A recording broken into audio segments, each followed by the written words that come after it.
राम के प्यार में डूबी हुई तुम्हें कुछ नजर नहीं आता? अरे मंथरा, राम की बात करती है। राम तो कौशल्या से भी ज्यादा प्यारा है मेरे को, और कौशल्या माँ से भी ज्यादा प्रेम करता है मेरे को, और तू राम की बात करती है? हाँ, सबसे ज्यादा इसने राम तुम्हें करता है। ये गलत बात है। कैसी गलत बात है? क्योंकि तुम राम के प्रेम में इतनी खो चुकी हो कि तुम्हें अपना कोई दिखाई नहीं देता। मंथरा, ऐसी बातें मत कर। राम राम मेरे प्राणों से भी प्यारा है, और राम को मैं अपने जान से भी ज्यादा प्यार करती हूँ, और तू मेरे को भड़का रही है। मैं बेकार नहीं रही हूँ, क्योंकि राजा ने रातों रात निर्णय लिया कि राम को राज तिलक होगा, और तुमसे पूछा एक बार भी नहीं। मंथरा, क्या नहीं पूछा? राम ने राम को राज तिलक के बारे में रातों रात निर्णय ले लिया, और आपसे आकर के पूछा था क्या? मंथरा, तू मेरे को कुछ समझ नहीं आ रहा। मंथरा, तू कैसी बहकी बातें कर रही है? मेरे को कुछ तो बता, क्या कारण है, और क्या कहना चाह रही है तू? मैं क्या कहूंगी, क्योंकि तुम राम के स्नेह में इतने डूब चुकी हो कि आपको और कुछ अपना दिखाई नहीं देता। क्या नहीं दिखाई देता मेरे को?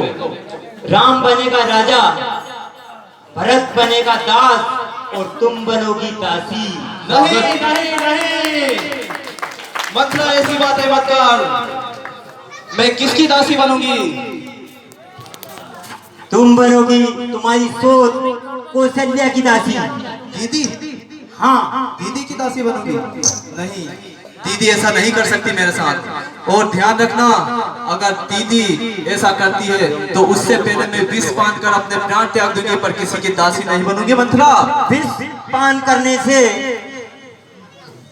भरत राजा नहीं बन सकेगा।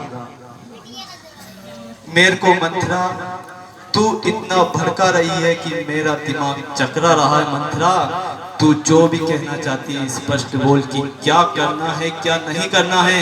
तू बहकी बातें मत कर, मेरा दिमाग चकरा रहा है। अच्छा, तो ये मैं ही बताऊंगी। खुल गए भाग्य को कल्या के, इससे ही विधि ना है राजी। ए रानी, समझ रही हो मेरी बात को? खुल गए भाग्य को कल्या के, इससे ही विधि ना है राजी।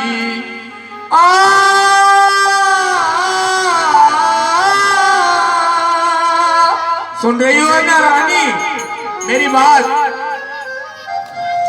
मंथरा, अब मेरा इस राज्य में कोई नहीं है, तू ही मेरी हितैषी है। तू मेरे को स्पष्ट शब्दों में समझा कि मेरे को क्या करना है और क्या नहीं करना है, क्योंकि तूने मेरे मन में, मेरे दिमाग में ऐसे सवाल खड़े कर दिए हैं कि मैं उनके उत्तर समझ नहीं पा रही हूँ। मंथरा, तू मेरी हितैषी है, तेरे से अधिक प्यारा और हितैषी मेरा इस अयोध्या में कोई नहीं है। मंथरा, तू ही बता मेरे को क्या करना है। अच्छा, वो मैं ही बताऊंगी। हाँ, तेरे को ही बता। ठीक है, तो मैं ही बताती हूँ। तुम्हें याद है जब देव और असुरों का युद्ध हुआ था, उस समय तुमने रथ को दौड़ा करके एकांत जगह पे ले जा करके महाराज को बचाया था। हाँ हाँ, याद है मंथरा। उस समय महाराज ने आपको दो वर दिए थे, तो वचन दिए थे मेरे को। दो वचन दिए थे, याद है वो? याद है। बस वो घड़ी आ चुकी है अब। हाँ मंथरा, उस समय राजा देवासुर संग्राम में मूर्छित हो गए थे। उस समय मैं उनके रथ की सारथी थी, और मैं उन्हें एक निर्जन स्थान पर लेकर गई थी और उनके प्राण बचाए थे। उस समय राजा ने मेरे को दो वचन दिए थे कि रानी, आप जो भी मांगना हो दो वचन मांग लीजिए। तो मैंने राजा से कहा था कि राजा, ये आपके पास धरोहर के रूप में रहेंगे, और आप मेरे को इसकी जब भी जरूरत पड़ेगी मैं मांग लूंगी। हाँ, तो वो समय अब आ चुका है। तो अब मेरे को क्या करना है मंथरा? मेरे को कुछ समझ नहीं आ रहा। तो इसके आगे की बात बता कि इसके लिए क्या करना है, क्योंकि अब तो सिर्फ एक रात का समय बचा है और सुबह राम को अयोध्या का राजा बना दिया जाएगा। एक रात तो बहुत कुछ हो सकता है।